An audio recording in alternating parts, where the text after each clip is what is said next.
on the issue of relativistic physics and how it pertains to subspace travel. What's up, you fucking nerds? So, it's been a few weeks since I made my last video. Been a little busy. There are a few things that I'm behind on, like I do need to do my Project Day video, which I'm thinking about doing after I record this. There's a few reviews I need to do, like my Mega Man review, things like that. But last weekend, I had the pleasure of traveling to Pittsburgh to go to Tekko-Con 2025. Tekko-Con is a 4-day anime convention in Pittsburgh. It's an extremely large anime convention. Sorry, I'm trying not to do the thing as much. So it's a pretty large anime convention. The crowds were pretty heavy. A lot of cosplayers, a lot of dealers, lot of artist alley vendors. And I'm going to go through that in a second when it comes to the artist alley, because if you remember, I did a video of Heroes Con 2025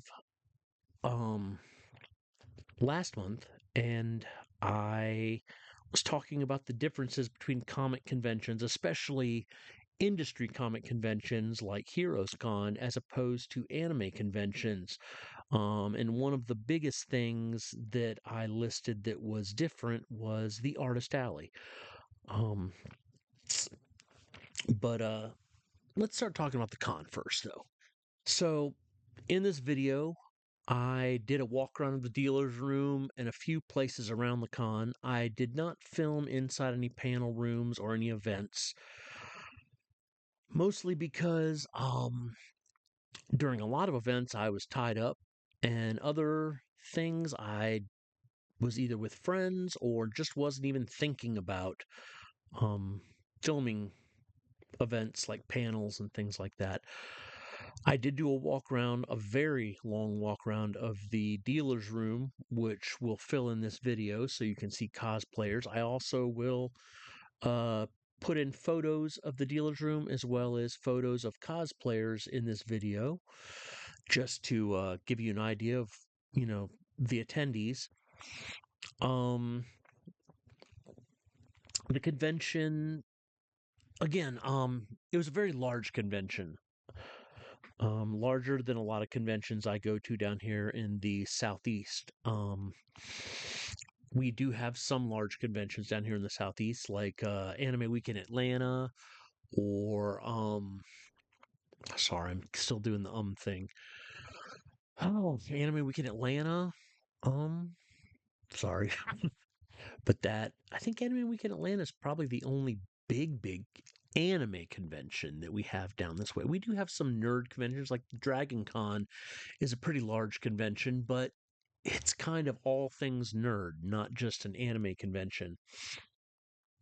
Most of the cons in the Southeast area usually have between 10 to 15,000, sometimes smaller than that. Like I know I know Cosplay America in Durham doesn't have nearly that. And I know that Tekko-Con in Virginia Beach, I think their attendance is between 5 and 8,000. Animazement in Raleigh is between 10 and 15,000, depending on the year and the guests. And then, of course, you have Ichiban Con and Queen City Anime Convention and Triad Anime, Bonsai Con. All these cons are usually, 4,000 or less attendees. So,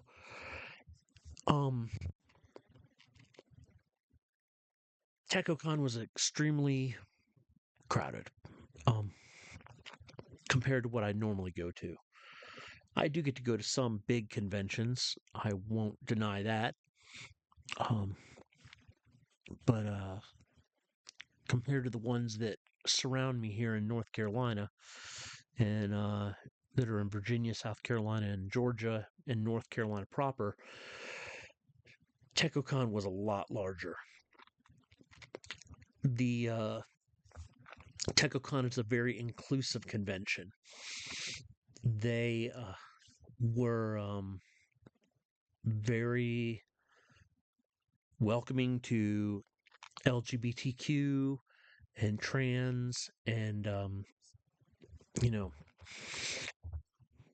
they were just very inviting to everybody. They didn't discriminate. Uh, Pittsburgh as a town, honestly, in my opinion, was very inclusive as well. They Pittsburgh's a beautiful city.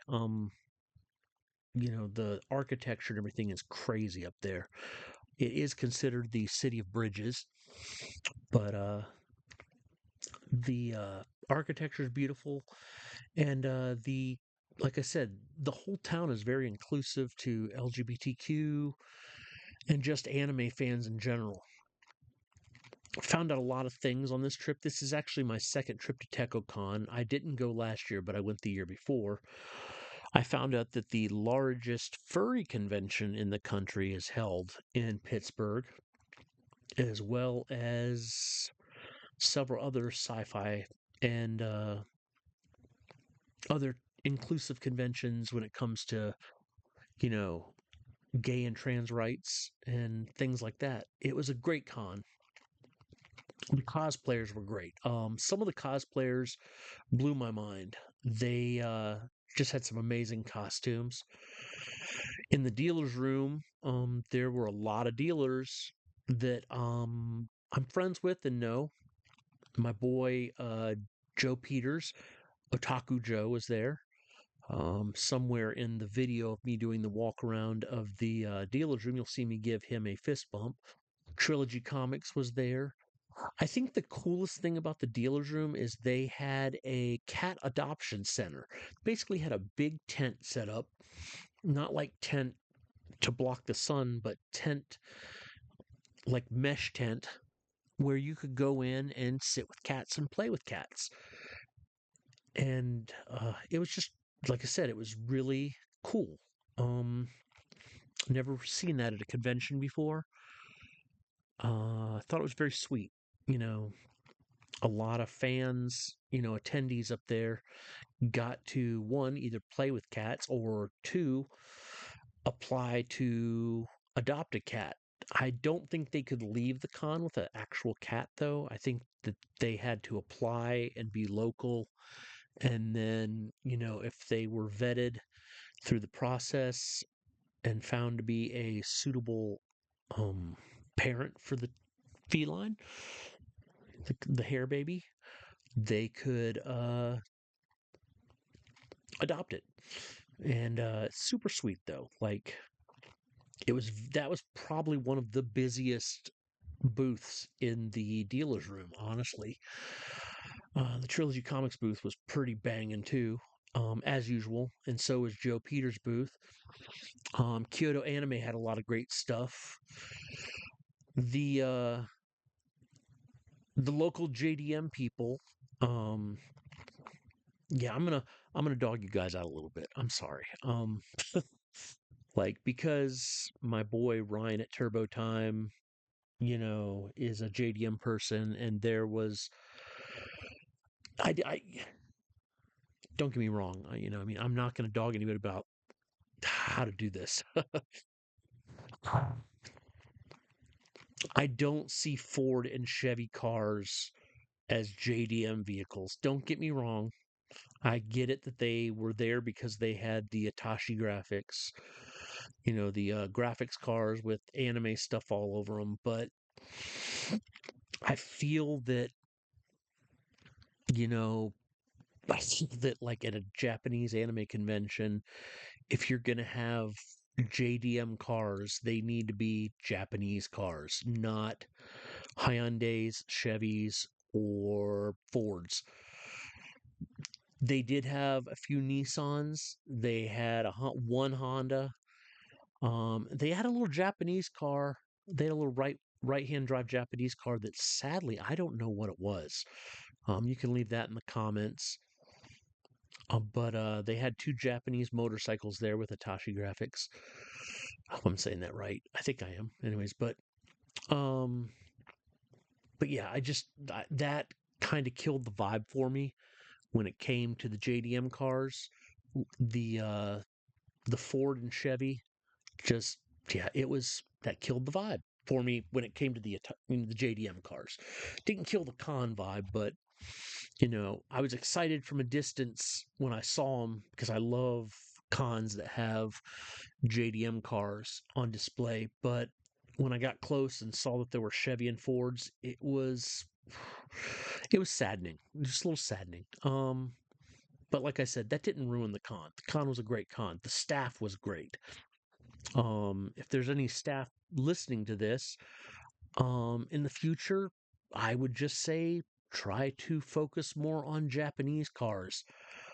I know there's plenty of JDM people all over the country that would be more than willing to truck their car a few hundred miles to your con. I mean, ultimately, that was really the only disappointing thing I saw was that the JDM car display. Everything else was great. Artist Alley was great. But let's discuss Artist Alley. And again, I did a brief walkthrough when I did the Artist Alley and the dealer's room were connected, as was the autograph line, which the autograph line, like I said, a lot of the conventions I go to down here in the South, an autograph line might have 100, 200 people in it because they limit the number of autographs. I don't know if the guests were charging for autographs. If somebody went to the con and could let me know, that would be great in the comments. So I don't know if they were charging for autographs, but the uh, the autograph line was a snake of stanchions that was really big.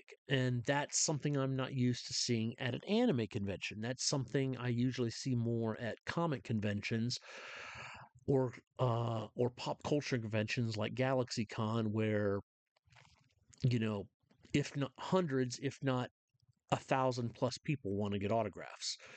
Usually at those conventions, the reason the line is so long, though, is because the guest charges for autographs, and because he charges, he usually is not going to limit the number of autographs. A lot of the conventions I go to, like Animazement, the autographs are free from the guests, but they are very limited to like 100 or 200 people because the staff at Animazement is not going to make a guest sign thousands of autographs for free. It's basically first come, first serve to the people in the line. So if you went to Tekko and you got an autograph, let me know if the guests charged or if they did it for free. I'm assuming as long as the stanchion snake was that it was charging, because that would be insane to make that many people do autographs for free. But the Artist Alley. So again, as I said, I went to Heroes Con 2025 last month. And one of the biggest differences between the cons is the Artist Alley.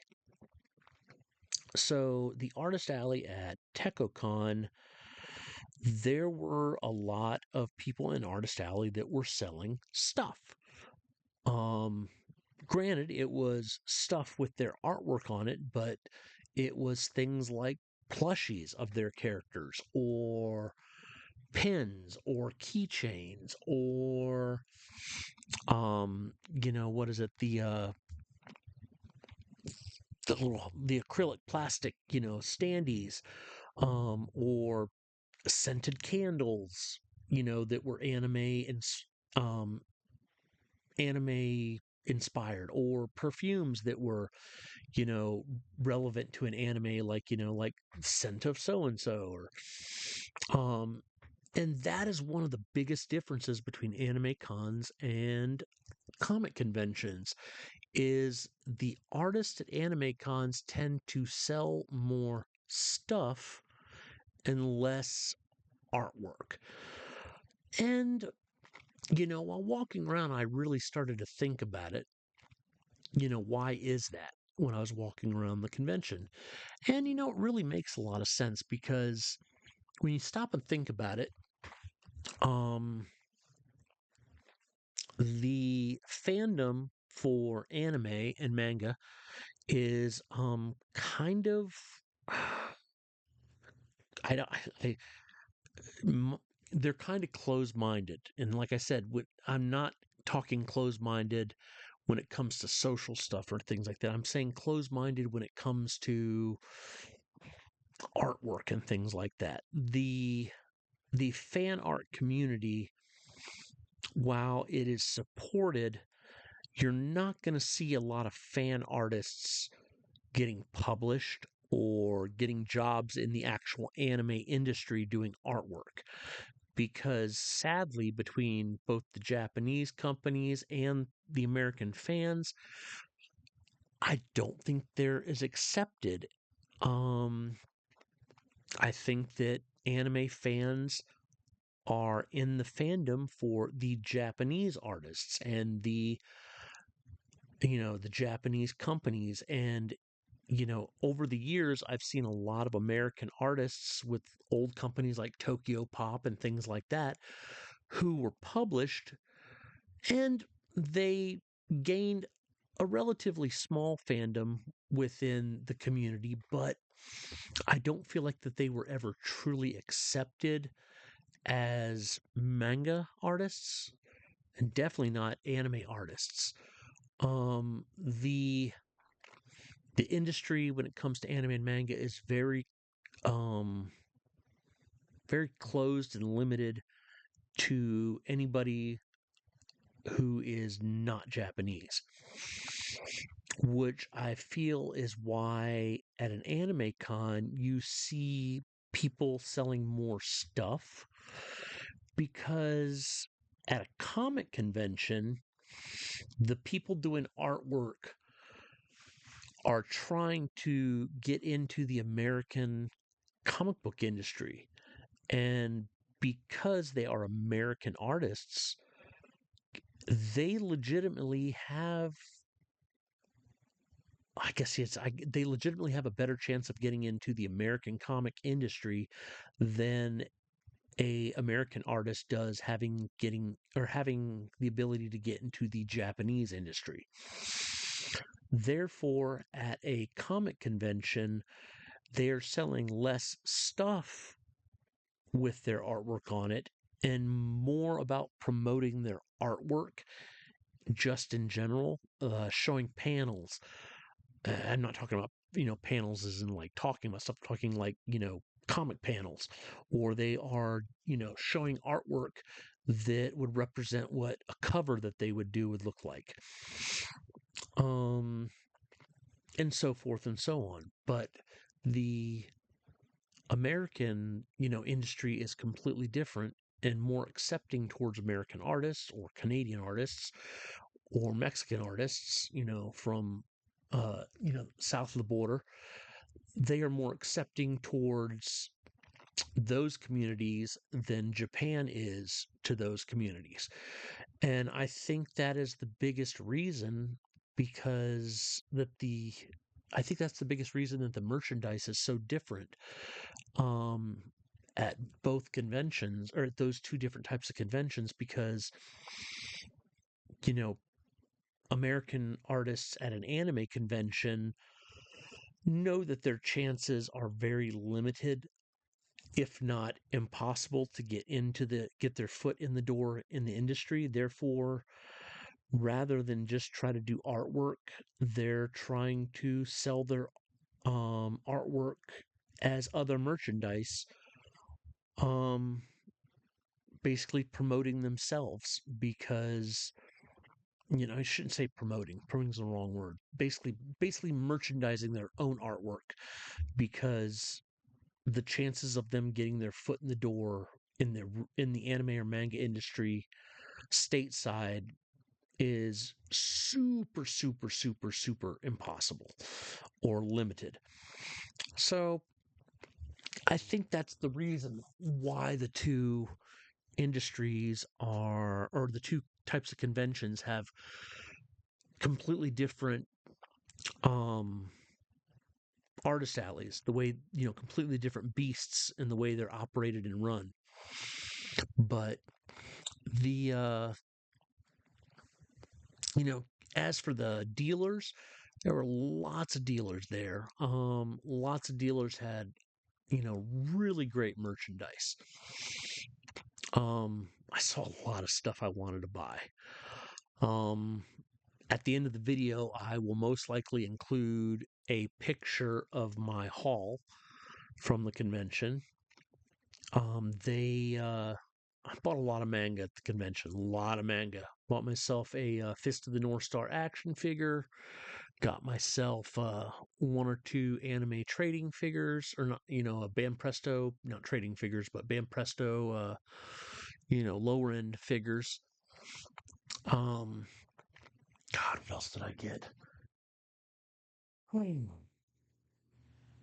I really don't remember. Oh, I got a Mezco figure that I really wasn't expecting to get. Picked up a few other non-anime things while I was in Pittsburgh. I can do that. I can do that.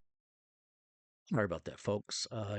I leaned on my edge of my computer and hit a button and cut the mic off. So, ultimately, though, I picked up a lot of stuff. There were a few non-anime things, some classic horror comic hardcovers, eerie comics, things like that. Picked up a few Star Trek things, but ultimately, all of it was, the majority of it was manga. I picked up a lot of manga. Picked up a little JDM car, a little diecast JDM car. A few other few small things, but yeah, the convention itself though was extremely enjoyable. Got to talk to a lot of people. Got to get some really good pictures of some cosplayers. My favorite cosplayer of the con was a young girl that I got a picture of her on Sunday of Rebecca Chambers from Resident Evil Zero and the original Resident Evil, but ultimately from Zero because that's where you had the most interaction with her and learned most about the character. But like I said, it's a great con. It was a fun convention.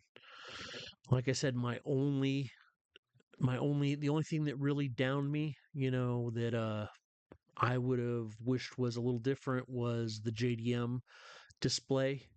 Hopefully next year they have more Japanese cars and less American cars.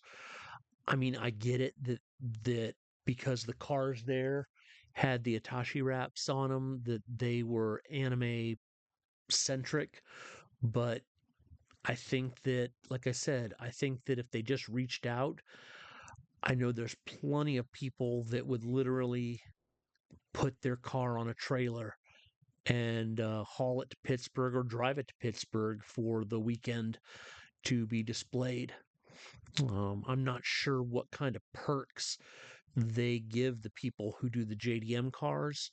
Like, I don't know if they give them free hotel or if it's just free badge for using their car in the dealer's room over the weekend. So, I mean, maybe they're not offering something that brings a lot of the JDM people out of the woodwork. I mean, I know that if there's not a lot of JDM people in Pittsburgh and they have to get people to come from out of town, it has to be a little bit more incentive than just a free badge.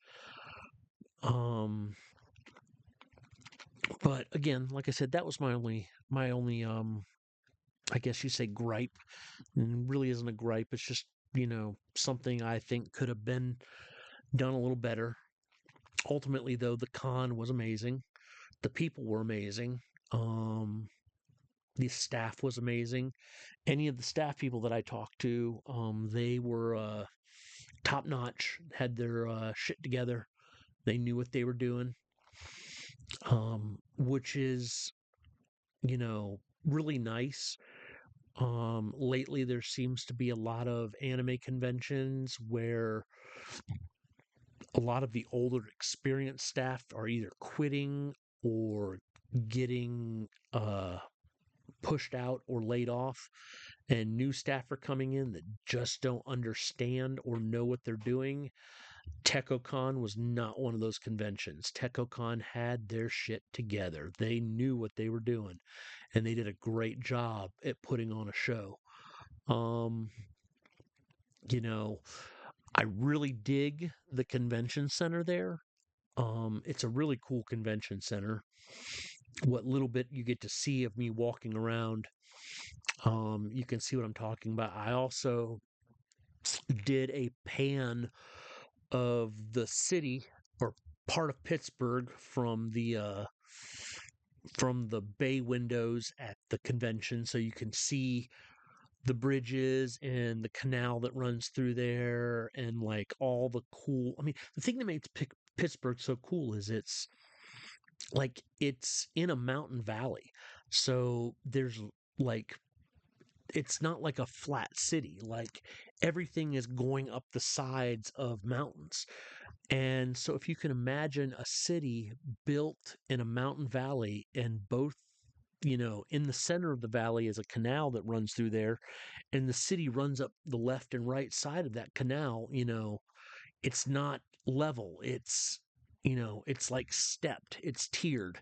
And there's lots of foliage everywhere. So when you look at the city, it's like I said, it's a very beautiful city. Like it's super pretty. Um, you know, I learned a lot of things this trip about Pittsburgh that I didn't know from the last trip. Um, I knew that my cousin in the 80s, might have been early 90s, now she, because he transitioned in the 90s. He went to, well, she went to Carnegie Mellon, which I had no idea was in Pittsburgh. Um, and I actually got to pass by part of the university, and there's a lot of tech companies up there too, with some just like crazy buildings with just crazy like logo displays on the side of the on their, not on the side of the building, but like they have, like I said, everything's hilly and stuff up there. So the building will be at the top of the hill, and right in the middle of the hill there'll be this huge display for this company, and it's some kind of tech company with this huge logo thing in the middle of this like lawn that's a hill coming down. It's just cool. It was just really cool. I almost enjoyed driving around Pittsburgh as much as I did being at the convention itself. Like I said, it's a beautiful town. I love the architecture. I love the aesthetic. Um, and from what I understand, the cost of living isn't that bad up that way as it compared to other northern cities, New York, Cleveland, things like that. So that was an interesting fact as well. But a lot of restaurants that I wanted to try. First time I ever got to eat at a restaurant called Eaton Park. Actually, I think I might have eaten there 2 years ago once too. But Eaton Park is an interesting chain restaurant. But that's for another time. So I think that's about it. So I'm going to go ahead and wrap this one up. Go ahead and do some basic editing, not all the editing, but just the basic stuff, and then I will get everything published hopefully in the next day or so. I'm going to also try to do my project video in a few minutes, and then after that, hopefully I'll get something else done. Not this week, but not next week, but the week after. I will be heading to Otakon. I will try to get some video and do a review of Otakon 2025. If I don't get it, don't get mad at me. Also, for those of you who follow me on Instagram, I tried to do a reel for all 4 days of the convention. Sadly, I only got reels for 2 of the 4 days. So, sorry about that. The pictures that didn't make the other 2-day reels will be in this video. So, and on that note, I hope you guys enjoyed this, and I'll talk to you guys later. Out of the chair. What's this? What do you mean, what's this? What are you streaming? I'm not streaming anything right now. I'm just recording my Wait, YouTube just channel. recording? Yeah. Oh, can I be in your video at all? Sure. What are you gonna do? Thank you.